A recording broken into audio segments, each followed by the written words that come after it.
Assalamualaikum warahmatullahi wabarakatuh. Shalom, salam sejahtera bagi kita semua.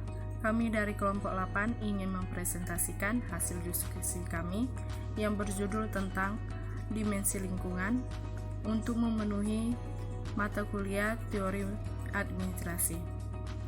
Dosen pembimbing Bu Farah Meriansari, SOS MSI, yang disusun oleh Yunita Zen Gultom, Bella Octaria Tampu Bolon, Nur Fadila Amanda, Beni Septiadi. Perkenalkan, nama saya Yunita Zen Gultom, NIM 263201127. Di sini saya akan membacakan pengertian dimensi lingkungan. Lingkungan diartikan sebagai semua faktor yang berada di luar organisasi atau semua yang di luar batas organisasi. Lingkungan ini mencangkup lingkungan umum yang mempengaruhi organisasi secara tidak langsung, contohnya seperti ekonomi, politik, dan lain-lain. Lingkungan khusus yang memiliki pengaruh yang terasa secara langsung, contohnya seperti pemasok, pelanggan, dan lain-lain. Ruang lingkup yang lain disingkat dalam bentuk akronim PES, atau politik, ekonomi, sosial, dan teknologi.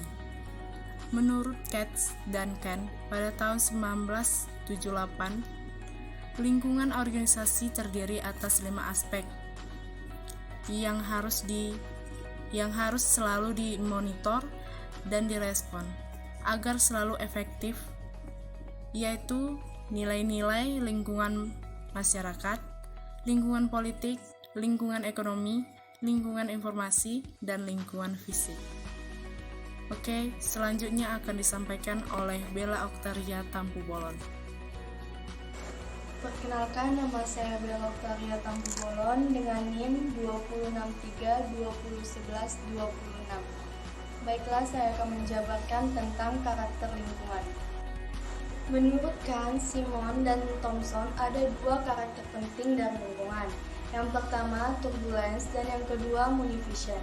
Turbulence yaitu berkenaan dengan sifat lingkungan yang mengalami perubahan kacau balau atau tetap stabil. Misalnya pada temperatur inversion turbulence. Meskipun pembalikan suhu atau inversi menghasilkan atmosfer yang stabil, tetapi pembalikan dapat menyebabkan turbulensi antara batas lapisan inversi dan atmosfer sekitarnya. Yang kedua, munification.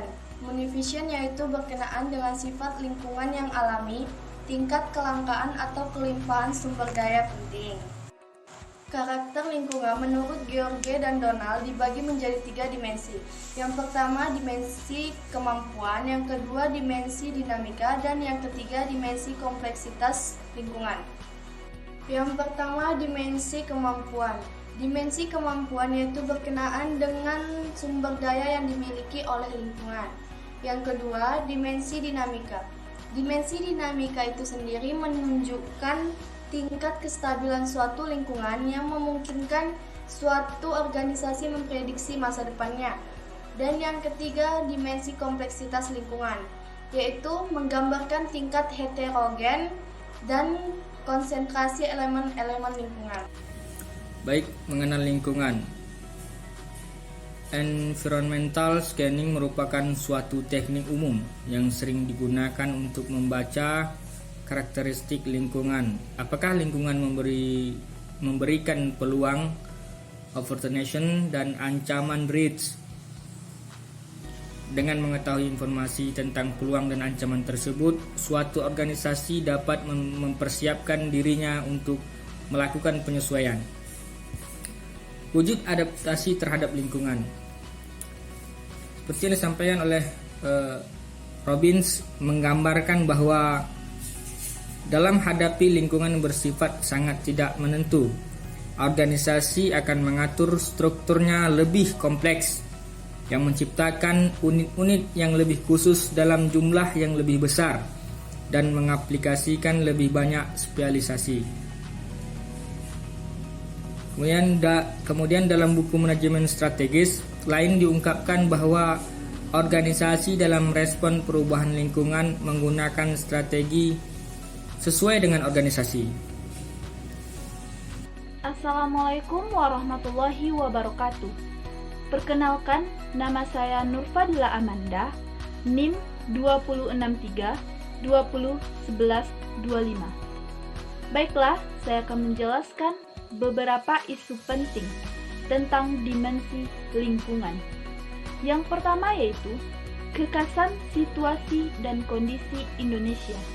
Yang kedua, penerapan teori dan strategi administrasi publik dari Barat. Yang ketiga, penerapan teori dan strategi pembangunan dari luar negeri. Yang keempat, penerapan capacity building, strategi baru atau masalah baru. Yang kelima, prinsip-prinsip good governance potensial menjadi paradigma palsu.